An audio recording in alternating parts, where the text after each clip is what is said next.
এখন বাইরের ঘরে যাও, দাদাবাবু ডাকছেন। বাবা এখনো চেম্বারে বেরোয়নি? না, ওই একজন পুরনো রুগী এসেছে মিষ্টি নিয়ে, তার সঙ্গে কথা বলছেন।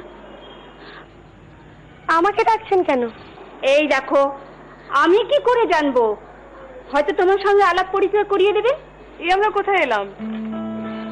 সেখানেই এলাম যেখানে আমি, তুমি আর নির্জনতা ছাড়া কিছু নেই। সব সময় মজা, কখনো তো একটু সিরিয়াস হবে বলো। বলো না আমরা কোথায় এসেছি। আমার বন্ধু 15 দিনের জন্য মুম্বাই গেছে। তো তো তো তো এই চাবিটা আমাকে দিয়ে গেছে ওর ফ্ল্যাটটা দেখাশুনো করার জন্য। তুমি আমাকে আস্তে আস্তে, এটা আমার ফ্ল্যাট নয়, আমার বন্ধুর ফ্ল্যাট। হ্যাঁ, তুমি আমাকে তোমার বন্ধুর ফ্ল্যাটে নিয়ে এসেছো? তো কি হচ্ছে? এখানেই তো আমি আর তুমি ছাড়া কেউ থাকবে না। তারপরে বুঝতে পারছো চ্যালেঞ্জটা আমি জিতে গেছি। তানিয়া, রাজুর গৃহপ্রবেশ, সেখানে আমি একটা পাঞ্জাবি পরে যাব। কোনটা পরবো বল? এই দুটোর মধ্যে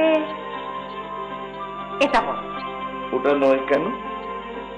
কারণ এই রংটা তোমার মনের আনন্দকে আরো বেশি করে প্রকাশ করবে, তাই। সত্যি সত্যি। আমি, তুই আর রানা, আমি ওই নতুন পাঞ্জাবি যেটা তুই কিনে আনবি আমার জন্য, কিন্তু সঙ্গে কিন্তু ওই মহিলা যেন না যায়, ওই তোর ওই জেঠিমা, তাহলে আমি কিছুতেই যাব না। মা, মা তোমার সাথে কথা বলি না আমার মায়ের কথা মনে পড়ে।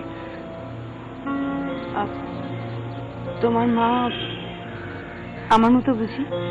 একদম আলাদা। ইংরেজি বলতে পারে না, সাজতে পারে না, তবুও তোমাকে দেখলেই আমার মার কথা মনে পড়ে। কি হলো?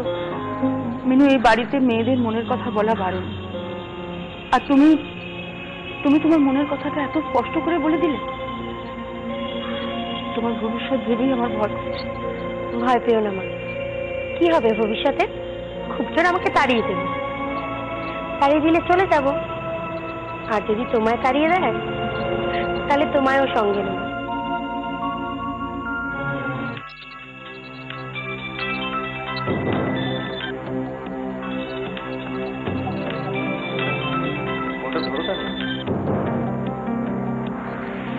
হ্যাঁ, বল বল। কি ব্যাপার, ফোনটা ধরছিস না কেন? যখন দেখছিস বারবার ফোনটা কাটছি তখন তো বুঝতে চেষ্টা করবি আমি ব্যস্ত। আর আমিও যখন তোকে বারবার ফোনটা করছি তখন তোরও নিশ্চয়ই বোঝা উচিত যে প্রয়োজনটা গুরুতর, আর সেই জন্যই আমি তোকে বারবার ফোন করছি। বাজে কথা বলিস না তো, আমি জানি তুই বারবার কেন ফোন করছিস। তুইও বাজে কথা বলিস না কেন?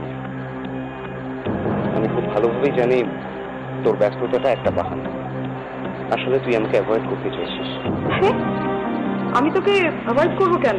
এক্স্যাক্টলি, আমি তো এটাই জানতে চাইছি, কেন অ্যাভয়েড করতে চাইছিস তুই আমাকে? কি এমন বলেছি আমি? তুই খুব ভালো করে জানিস তুই কি বলেছিস। হ্যাঁ জানি, বাট তাতে অন্যায়টা কোথায় এটাই তো আমি বুঝতে পারছি। শোন, তুই যেটা আমাকে বলেছিস সেটা একজন বিবাহিত মহিলাকে বলা যায় না। তোর জগৎটাকে পাল্টে দেবার কোনো চেষ্টাই তো আমি করি। ভাগ্যিস করিস নি, তাই তো তোর সাথে এখন কথা বলছি। অত ঘৃণায় ফোনটা রেখে দিতাম। দেখ তানিয়া, আমি কিন্তু সত্যি বুঝতে পারছি না কেন তুই এভাবে রিয়াক্ট করছিস। ওকে, আমার মনে হয় আমাদের দুজনের মুখোমুখি বসে কথা বলা দরকার। কখন কথা বলতে পারবি তুই আমার সঙ্গে? সরি, আমি এই বিষয় নিয়ে আর কোনো কথা বলতে চাই না, আর এই কথাটাকে আর বাড়াতেও চাই না। আর শোন, প্লিজ এত ঘন ঘন ফোন করবি না, আমি সত্যি এখন ব্যস্ত আছি। বাই। কার হচ্ছিল? ওই একটা পাগলি। যাকে ছাড়ো না, জানো তোমার ছেলে আর আমি আজকে আমাদের নতুন ফ্ল্যাটটা দেখলাম, বেশ বড়, আমরা সবাই মিলে আরামসে থাকতে পারবো। তবে যে বললো 3টে বড় 2টো আননোন নাম্বার, আমি ভাবছিলাম 3টে বড় ঘরের মধ্যে